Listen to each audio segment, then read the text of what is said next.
ಒಬ್ಬ ಸಮರ್ಥ ನಾಯಕ, ಒಂದು ಸದೃಢ ಸರ್ಕಾರವಿದ್ದರೆ ಯಾರು ನಮ್ಮ ದೇಶದ ತಂಟೆಗೆ ಬರುವುದಿಲ್ಲ. ವೈರಿ ರಾಷ್ಟ್ರಗಳಾದ ಪಾಕಿಸ್ತಾನ, ಚೀನಾ ರಾಷ್ಟ್ರಗಳಿಗೆ ನರೇಂದ್ರ ಮೋದಿ ಅಂದ್ರೆ ಬೆವರು ಇಳಿಯುತ್ತದೆ. ನವೀನ್ ಗುಳ್ಗನ್ನವರ ಹೇಳಿಕೆ.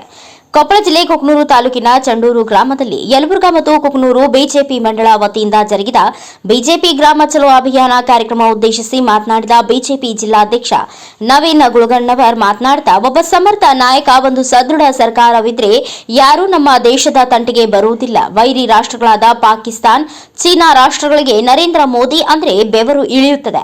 ಪ್ರಧಾನಿ ನರೇಂದ್ರ ಮೋದಿ ಅವರು 10 ವರ್ಷದಲ್ಲಿ ಭಾರತವನ್ನ ಸದೃಢಗೊಳಿಸಿದ್ದಾರೆ. ಗ್ರಾಮೀಣ ಅಭಿಯಾನ ಉದ್ದೇಶ ಗ್ರಾಮೀಣ ಮಟ್ಟದಲ್ಲಿ ಭಾರತವನ್ನ ಉಜ್ವಲತೆಯತ್ತ ಕೊಂಡೊಯ್ಯುವುದಕ್ಕಾಗಿ ಪ್ರಧಾನಿ ನರೇಂದ್ರ ಮೋದಿ ಅವರಿಂದ ಗ್ರಾಮೀಣ ಪ್ರದೇಶದಲ್ಲಿ ರಾಷ್ಟ್ರೀಯ ರಕ್ಷಣಾ ಪಡೆಯ ಬಲಿಷ್ಠತೆ, ಪಿಎಂ ಕಿಸಾನ್ ವಿಮಾ ಯೋಜನೆ, ಹೀಗೆ ಅನೇಕ ಯೋಜನೆಗಳು ಗ್ರಾಮೀಣ ಪ್ರದೇಶದಲ್ಲಿ ಜನರನ್ನ ತಲುಪುತ್ತಿವೆ. ಕಾಂಗ್ರೆಸ್ ಅವಧಿಯಲ್ಲಿ ಬರೀ ಹಗರಣಗಳಾಗಿವೆ. ನಮ್ಮ ರಕ್ಷಣೆಗಾಗಿ ನರೇಂದ್ರ ಮೋದಿ ಅವರೇ ಪ್ರಧಾನಿಯಾಗುವುದರಲ್ಲಿ ಸಂಶಯವೇ ಇಲ್ಲ ಎಂದು ಮಾತನಾಡಿದರು.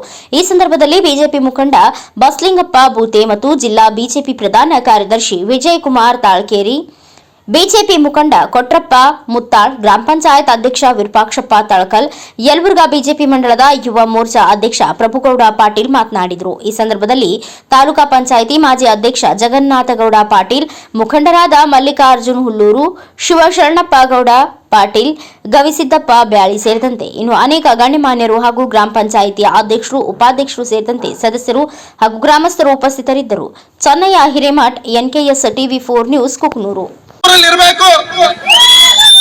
ಅಂತ ಸರ್ಕಾರ ಇದ್ರ ನಮ್ಮ ದೇಶದ ಮೇಲೆ ದಾಳಿಗಳು ಕಡಿಮೆ ಆಗಂಗಿಲ್ಲ.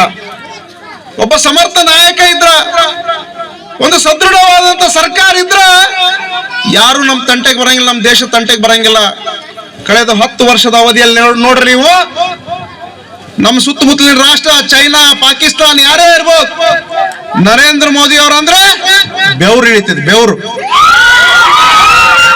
ಅಂತ ಒಬ್ಬ ಧೀಮಂತ ನಾಯಕ, ಅಷ್ಟೊಂದು ಸದೃಢವಾದಂತ ನಾಯಕತ್ವದ ಗುಣವನ್ನ ಇವತ್ತು ನರೇಂದ್ರ ಮೋದಿ ಅವರು ಹೊಂದಿದ್ದಾರೆ. ಅಂತ ನಾಯಕನ ಕೈಯಲ್ಲಿ ಮತ್ತೊಮ್ಮೆ ನಾವು ನಮ್ಮ ಅಧಿಕಾರವನ್ನ ನೀಡಬೇಕಾಗಿದೆ. ಎರಡು ಅವಧಿ 2014ರಿಂದ 24 ಪ್ರತಿಯೊಬ್ಬರಿಗೂ ಕೂಡ ಯೋಜನೆ ಕೊಟ್ಟಿದ್ದಾರೆ.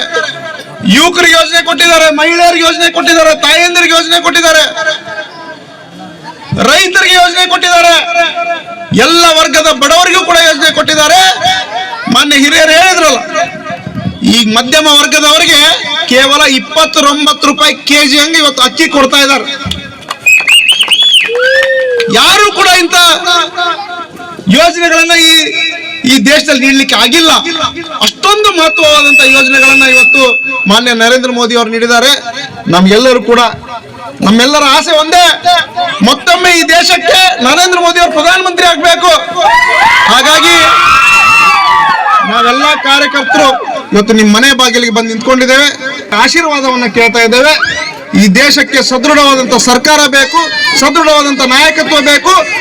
ಅವರು ಒಂದು ಕಲ್ಪನೆ ಇಟ್ಕೊಂಡಿದ್ದಾರೆ, ವಿಕಸಿತ ಭಾರತ 2047ನೇ ಇಸ್ವಿಗೆ ಭಾರತ ಒಂದು ಸಮೃದ್ಧ ರಾಷ್ಟ್ರ ಆಗ್ಬೇಕು, ಭಾರತ ಅಭಿವೃದ್ಧಿ ಹೊಂದಿದ ರಾಷ್ಟ್ರ ಆಗ್ಬೇಕು, ಭಾರತ ವಿಶ್ವಗುರು ಆಗ್ಬೇಕು ಅನ್ನುವಂತ ಕಲ್ಪನೆಯನ್ನ ಇವತ್ತು ಅವ್ರು ಇಟ್ಕೊಂಡಿದ್ದಾರೆ. ಇಡೀ ಜಗತ್ತಿನಲ್ಲಿ ಭಾರತ ನಂಬರ್ 1 ಆಗ್ಬೇಕು. ಇಡೀ ಜಗತ್ತಿನಲ್ಲಿ ಭಾರತ ನಂಬರ್ 1 ಆಗ್ಬೇಕಂದ್ರೆ ಏನ್ ಮಾಡ್ಬೇಕು? ಮೋದಿ ಬರಬೇಕು. ಹಾಗಾಗಿ ನಾವು ಅವ್ರ ಯೋಜನೆಗಳನ್ನ ಇಟ್ಕೊಂಡು, ಅವರ ಗುರಿಯನ್ನ ಇಟ್ಕೊಂಡು ಏನ್ ಕೆಲಸವನ್ನ ನಿರ್ವಹಿಸ್ತಾ ಇದ್ದಾರೆ, ಅವರಿಗೆ ನಾವೆಲ್ಲರೂ ಕೂಡ ಶಕ್ತಿಯಾಗಿ ನಿಲ್ಬೇಕು ಅನ್ನುವಂತ ಉದ್ದೇಶವನ್ನು ಇಟ್ಕೊಂಡು ನಮ್ಮ ವೇದಿಕೆ ಮೇಲಿರುವಂತ ಎಲ್ಲಾ ಹಿರಿಯರು ನಮ್ಮ ಜಿಲ್ಲೆ ಗುರುತಿಸಿದ್ದು ನಮಗ ಬಹಳ ಸಂತೋಷ ಆಗೈತಿ. ಅವ್ರು ಗುರುತಿಸಿದಾರಲ್ಲ ನಮ್ಮ ವಿಜಯೇಂದ್ರ ಅವರು, ಅವರಿಗೆ ನಾವು ಧನ್ಯವಾದ ಹೇಳ್ಬೇಕು. ಯಾವ ಟೈಮ್ನಲ್ಲಿ ಯಾರನ್ನ ಮಾಡಬೇಕು, ನಾನು ಒಬ್ಬ ಅಧ್ಯಕ್ಷ ಆಕಾಂಕ್ಷಿ ಇದ್ದೆ. ಇವರು ಯಾರು ಸಿಂಗ್ರಿ ಅವರು, ಠಾಕೂರ್ ಅವ್ರು ಕೇಳಿದ್ರು, ಯಜಮಾನ್ರೇ ನಿಮಗೆ ವಯಸ್ಸಿಂದ ಇದು ಬಂದ್ರ ನೀವು ಯಾರ ಹೆಸರು ಹೇಳ್ತೀರಿ ಅಂದ್ರು. ನಾನು ಮಾಡ್ರಿ ಬಿಡ್ರಿ ನವೀನ್ ಕುಮಾರ್ ಗುಳ್ಗಣ್ಣ ಅವ್ರನ್ನ ಮಾಡ್ರಿ, ಈಗ ಅವ್ರಿಗೆ ಅವಶ್ಯಕತೆ ನಂದು ವಯಸ್ಸು ಇರುತ್ತಾ ಇಲ್ಲ ಅದ್ರ ಬಗ್ಗೆ ತಲೆ ಕೆಡಿಸ್ಕೋಬೇಡ್ರಿ. ನವೀನ್ ಕುಮಾರ್ ಗೊಡ್ಡಣ್ಣ ಅವ್ರನ್ನ ಮಾಡ್ರಿ. ಈಗ ನಮಗೆ ಸೂಕ್ತ ವ್ಯಕ್ತಿ ಬೇಕಾಗೈತಿ ನಮ್ಮ ಜಿಲ್ಲಾಕ್ಕ.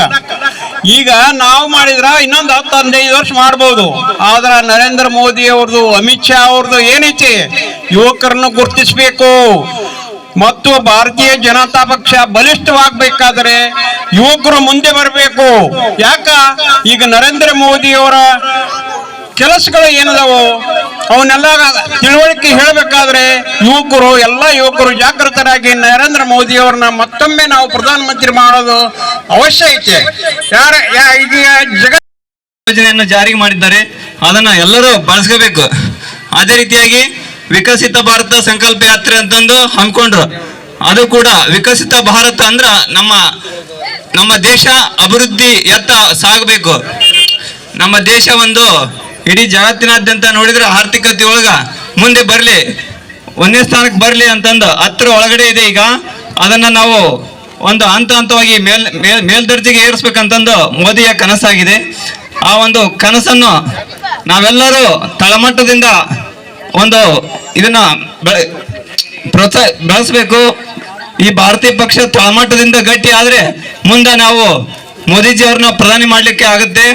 ಅದೇ ರೀತಿಯಾಗಿ ನಮ್ಮ ರಾಜ್ಯದಲ್ಲೂ ಕೂಡ ಪಕ್ಷ ಒಂದು ಗಟ್ಟಿಗೊಳಿಸ್ಬೇಕು ಅನ್ನೋದು ಇವತ್ತಿನ ಒಂದು ಈ ಗ್ರಾಮ ಚಲೋದ ಅಭಿಯಾನದ ಒಂದು ಬಹು ಮುಖ್ಯ ಒಂದು ಕಾರ್ಯ ಅಂತಂದು ಹೇಳ್ಬೋದು. ಅದೇ ರೀತಿಯಾಗಿ ಭಾರತೀಯ ಪಕ್ಷದಲ್ಲಿ ಎಲ್ಲರಿಗೂ ಉತ್ತಮ ಅವಕಾಶಗಳು ದೊರೆಯುತ್ತವೆ ಅಂತಂದು ನಾನು ಭಾವಿಸಿದ್ದೇನೆ.